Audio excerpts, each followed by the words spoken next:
सुप्रभात।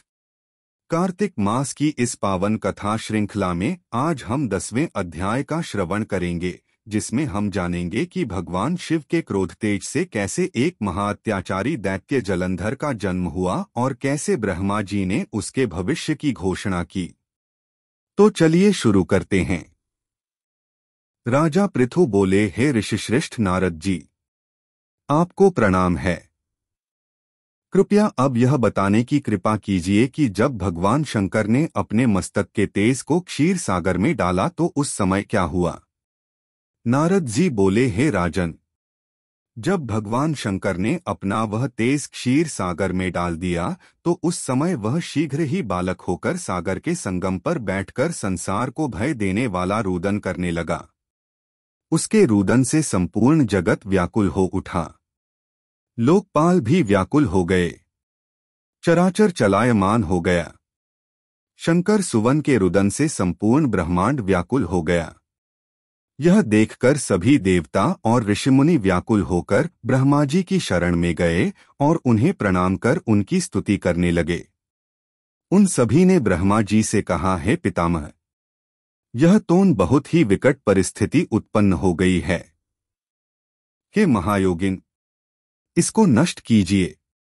देवताओं के मुख से इस प्रकार सुनकर ब्रह्मा जी सत्यलोक से उतरकर उस बालक को देखने के लिए सागर तट पर आए।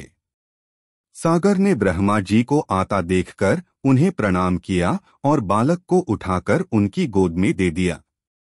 आश्चर्यचकित होते हुए ब्रह्मा जी ने पूछा, हे सागर, यह बालक किसका है? शीघ्रतापूर्वक कहो। सागर विनम्रतापूर्वक बोला, प्रभो, यह तो मुझे ज्ञात नहीं है, परंतु मैं इतना अवश्य जानता हूँ कि यह गंगा सागर के संगम पर प्रकट हुआ है। इसलिए हे जगत गुरु, आप इस बालक का जात कर्म आदि संस्कार करके इसका जातक फल बताइए। नारद जी राजा पृथु से बोले, सागर ब्रह्मा जी के गले में हाथ डालकर बार बार उनका आकर्षण कर रहा था। फिर तो उसने ब्रह्मा जी का गला इतनी जोर से पकड़ा कि उससे पीड़ित होकर ब्रह्मा जी की आंखों से अश्रु टपकने लगे। ब्रह्मा जी ने अपने दोनों हाथों का जोर लगाकर किसी प्रकार सागर से अपना गला छुड़वाया और सागर से कहा, हे सागर, सुनो, मैं तुम्हारे इस पुत्र का जातक फल कहता हूँ। मेरे नेत्रों से जो यह जल निकला है, इस कारण इसका नाम जलंधर होगा। उत्पन्न होते ही यह तरुणावस्था को प्राप्त हो गया है, इसलिए यह सब शास्त्रों का पारगामी, महापराक्रमी, महावीर, बलशाली, महायोद्धा और रण में विजय प्राप्त करने वाला होगा। यह बालक सभी दैत्यों का अधिपति होगा। यह किसी से भी पराजित न होने वाला तथा भगवान विष्णु को भी जीतने वाला होगा।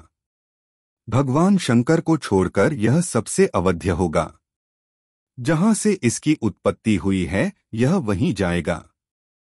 इसकी पत्नी बड़ी पतिव्रता, सौभाग्यशालिनी, सर्वांग सुंदरी, परम मनोहर, मधुर वाणी बोलने वाली तथा शीलवान होगी। सागर से इस प्रकार कहकर ब्रह्मा जी ने शुक्राचार्य को बुलवाया और उनके हाथों से बालक का राज्याभिषेक कराकर स्वयं अंतर्ध्यान हो गए। बालक को देखकर सागर की प्रसन्नता की सीमा न रही, वह हर्षित मन से घर आ गया। फिर सागर में उस बालक का लालन पालन कर उसे पुष्ट किया। फिर कालनेमी नामक असुर को बुलाकर वृंदा नामक कन्या से विधिपूर्वक उसका विवाह करा दिया। उस विवाह में बहुत बड़ा उत्सव हुआ। श्री शुक्राचार्य के प्रभाव से पत्नी सहित जलंधर दैत्यों का राजा हो गया।